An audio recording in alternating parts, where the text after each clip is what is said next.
Hello বন্ধুরা, আজকে আপনাদের জন্য একটি নতুন রেসিপি ট্রাই করা যাক। আর এটি হলো আলু কাটলেট। অবশ্যই আপনারা বাড়িতে ট্রাই করবেন। অত্যন্ত সুস্বাদু একটি খাবার, একটি বাইটেই আপনার মাইন্ড ফ্রেশ হয়ে যাবে। আর আলু কাটলেট তৈরি করতে গেলে এই ভিডিওটা ফুল দেখুন, কোনো স্কিপ করবেন না। সর্বপ্রথম দুটি বড় সাইজের আলু নিয়ে এইভাবে স্লাইস করে নেবেন। পারফেক্টভাবে স্লাইস হয়ে গেলে জল দিয়ে ভালোভাবে ধুয়ে নেবেন এবং এর জলটিকে টিপে বের করে নিয়ে আদার্স একটি পাত্রের মধ্যে রেখে দেবেন। আর দেখতেই পাচ্ছেন কত সুন্দর আলুর স্লাইস হয়েছে। এরপর এর মধ্যে অ্যাড করতে হবে 1 বাটি পরিমাণ সুজি। তারপর এখানে অ্যাড করতে হবে বেসন 1 বাটি পরিমাণ। এরপর এর মধ্যে অল্প পরিমাণ জল দিয়ে এগুলিকে ভালোভাবে মিশিয়ে নিতে হবে।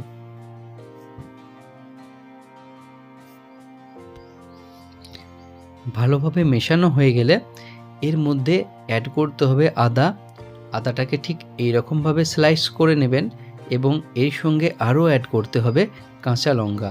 অবশ্যই কাঁচা লঙ্কাটাকেও এইভাবে স্লাইস করে নেবেন। এরপর আরও ইনগ্রেডিয়েন্টস অ্যাড করতে হবে, যেমন 1 চামচ পরিমাণ লবণ, জিরে গুঁড়ো পাউডার, ধনে গুঁড়ো পাউডার এবং হলুদ গুঁড়ো পাউডার, এবং এর সঙ্গে দিয়ে দেবেন ম্যাগি মশলা। আর ম্যাগি মশলা যদি না থাকে তাহলে কিছুটা পরিমাণ গরম মশলা অ্যাড করে দেবেন। এই সমস্ত মশলা অ্যাড হয়ে যাওয়ার পর এটিকে ভালোভাবে মিক্স করে দিতে হবে। আর ভালোভাবে মিক্স হয়ে গেলে এটিকে 15 থেকে 20 মিনিট যাবৎ ঢাকা দিয়ে রেখে দিতে হবে, তাহলে এর টেক্সচারটি তৈরি হয়ে যাবে। তো কিছুক্ষণ হয়ে গেছে, অবশেষে এখানে ধনেপাতা অ্যাড করে নিচ্ছি। এরপরে নেক্সট স্টেপে কি করতে হবে, কড়াইয়ের মধ্যে অয়েল দিয়ে নিয়ে কিছুটা পরিমাণ সরিষা দিতে হবে এবং কিছুক্ষণ যাবৎ এটিকে ভালোভাবে নাড়াচাড়া করতে হবে।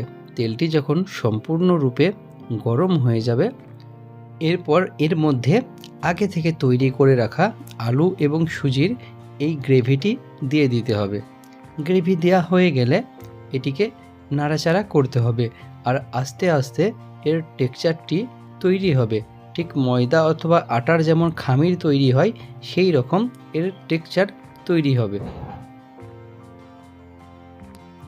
তো বন্ধুরা, আপনারা দেখতেই পাচ্ছেন কত সুন্দর এটি তৈরি হচ্ছে। পারফেক্টভাবে এর টেক্সচার তৈরি হয়ে গেলে এটি তুলে নিতে হবে।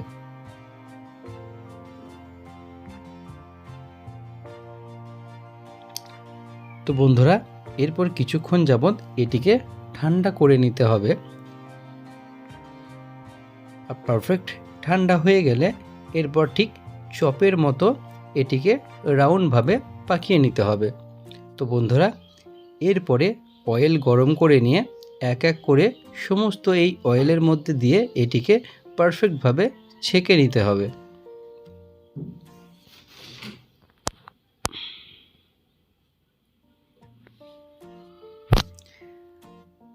তো সমস্ত এখানে দেয়া হয়ে গেছে। এরপর উল্টে পাল্টে নিয়ে ভালোভাবে এগুলিকে ভেজে নিতে হবে। ঠিক রেড কালার যখন চলে আসবে এই রকম অবস্থায় এগুলিকে তুলে নিতে হবে।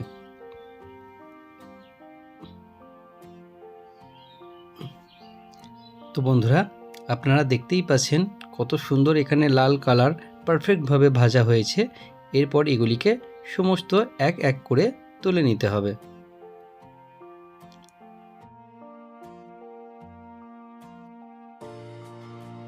তো বন্ধুরা, আপনারা দেখতেই পাচ্ছেন আলু এবং সুজির তৈরি কাটলেট কত সুন্দর তৈরি হয়েছে। আরও নতুন ভিডিও দেখার জন্য আপনারা আয়াত কিচেন চ্যানেলকে সাবস্ক্রাইব করে নেবেন এবং বেল আইকনটিকে প্রেস করে দেবেন। Bye bye.